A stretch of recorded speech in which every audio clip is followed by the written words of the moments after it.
E aí, galerinha, tudo bem com vocês? Saudades, né? Vamos fazer uma pequena revisãozinha do que nós vimos em sala de aula, galera. Bom, nós estudamos um pouquinho sobre expressões algébricas. Lembra o que é uma expressão algébrica? Expressão algébrica é toda a expressão que contém números e letras ou somente letras.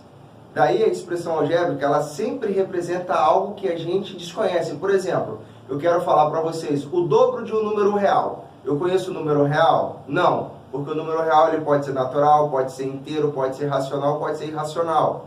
Então, como eu não conheço, eu vou chamar ele por uma incógnita. Vamos chamar ele de x. E eu quero falar o dobro desse número real, então é 2x. Só que nós vimos que os números reais também é o conjunto de todos os números que existem, ok? Então, fechamos o capítulo 1 lá atrás e vamos falar agora um pouquinho sobre o capítulo 3. Bom, então, como eu havia dito, expressões algébricas é toda a expressão formada por números e letras ou apenas letras. Nós vimos que as expressões algébricas elas podem ser classificadas de três maneiras. Eu posso classificá-la como expressão algébrica racional inteira, expressão algébrica racional fracionária ou simplesmente expressão algébrica irracional. Quando ela é inteira somente quando a minha incógnita está no meu numerador. Toda vez que a letra, a incógnita, a variável, né, estiver no meu numerador, ela vai ser chamada de expressão algébrica racional inteira. Quando a incógnita estiver no meu denominador, ou seja, na parte de baixo da minha fração, ela será chamada de expressão algébrica fracionária. E a irracional, nós vimos que o número irracional é todo número que está dentro de uma raiz, ao ser extraído ele não tem um valor exato. Porém, eu não sei quanto que vale essa incógnita, então ele pode ser qualquer valor. Nós iremos classificá-lo como expressão algébrica irracional. Então, sempre que eu tiver uma incógnita dentro da minha raiz, ele será chamado de irracional. Não interessa se esse valor vai estar no meu numerador ou está no meu denominador. Incógnita no meu denominador, dentro da raiz, será chamada de irracional. Beleza? Só que, ao classificar essas expressões algébricas racionais ou irracionais, nós falaremos uma coisinha chamada de condição de existência. O que é essa condição de existência? É uma condição no qual eu tenho que tomar cuidado para que a minha expressão venha a existir. Por exemplo, eu tenho aqui três exemplos que nós vamos falar agora. Determine a condição de existência. Eu tenho 8 menos x dividido por 2x menos 10. Repare bem que o 8 menos x está no meu numerador. Então, olha aqui, se eu fosse classificar, ele seria chamado de racional inteira. Quando eu quero criar a condição de existência, não me interessa o meu numerador. Por quê? Porque o numerador ele pode zerar.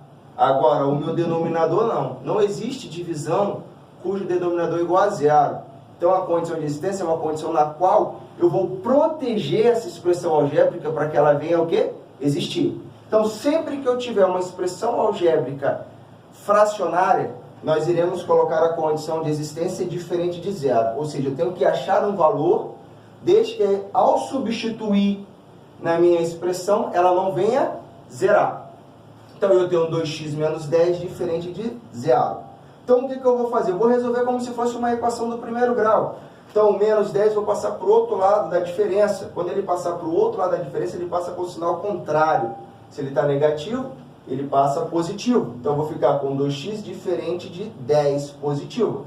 Então, o 2 está multiplicando a incógnita, operação inversa, todo número que está multiplicando passa para o outro lado, dividindo. Então, 10 dividido por 2, 5. Então, significa dizer que a condição de existência pode ser qualquer valor, desde que o meu x seja um valor diferente de mais 5. Por que, professor, ele tem que ser diferente de mais 5? Porque se nós pegarmos esse 5 e substituir no lugar do x, 2 vezes 5 vai dar 10. 10 menos 10 vai dar 0. Nós aprendemos que não existe divisão cujo meu denominador é igual a 0. Por isso que sempre que eu tiver uma expressão algébrica racional fracionária, a condição de existência sempre será diferente de 0. Beleza, galerinha? Agora nós vamos analisar duas situações quando eu tenho uma expressão algébrica irracional. Uma quando o meu valor irracional está no meu numerador e outra quando ele está no meu denominador. Repare bem que os dois valores são iguais, mas o conceito é diferente. Por quê? Se eu tenho uma raiz quadrada, primeiramente eu tenho que lembrar que o índice dela é par. E nós aprendemos que toda raiz cujo índice é par não pode ser o quê? Negativo. Então ela tem que ser maior do que zero. Porém, como ela está no meu numerador, ela pode dar zero. Então ela tem que ser maior ou igual a zero, essa condição de existência. Então sempre que eu tiver um valor irracional, eu vou colocar o valor que está dentro da minha raiz, 3x menos 12, maior ou igual a zero. Porque ele tem que ser positivo ou igual a zero, mas nunca negativo. Daí, o 12 passa para o outro lado, eu vou resolver essa inequação, né? Então, o 12 passa para o outro lado, ele passa positivo. Vou ficar com 3x maior ou igual a 12. O 3 passa dividindo, 12 dividido por 3, x é maior ou igual a 4. Significa dizer o seguinte, que ao substituir, eu posso substituir qualquer valor desde que ele seja 4 ou maior do que 4. Se eu colocar o 3 aqui, o meu valor aqui dentro vai dar negativo. E não vai existir essa condição. Então, para que ela exista, o meu valor tem que ser maior ou igual a 4. Beleza? Já essa mesma condição agora está no meu denominador. Porém, eu vou juntar os dois conceitos.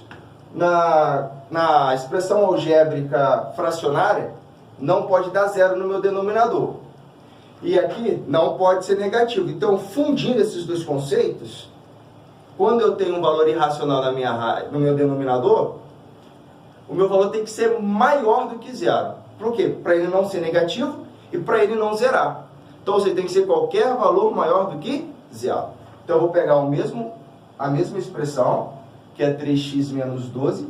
3x menos 12 maior do que zero. Então, eu passo 12 para o outro lado. Quando eu passo ele para o outro lado da desigualdade, né, ele fica maior do que 12. O 3x está multiplicando, passa dividindo.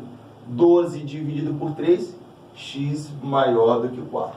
Então, galerinha, para finalizar, fechar esse conceito, toda vez que vocês tiverem uma condição de existência cujo eu tenho um denominador fracionário, uma expressão algébrica fracionária, vocês irão colocar sempre a expressão diferente de zero e irão resolver normalmente. Quando eu tenho um valor irracional, vocês irão colocar o valor que está dentro da raiz, se ele estiver no meu numerador, vai colocar maior ou igual a zero. Ele vai resolver normalmente. Quando ele estiver no meu denominador, essa raiz, vocês irão colocar somente maior do que zero. Então, irracional no numerador, maior ou igual. Irracional no denominador, no meu denominador, será somente maior do que zero. Beleza, galerinha? Então, é isso aí na aula de hoje. Espero que vocês tenham entendido. Qualquer coisa, qualquer dúvida, mandem mensagem para o meu e-mail que estarei respondendo a vocês. Beleza? Um grande beijo no coração de cada um.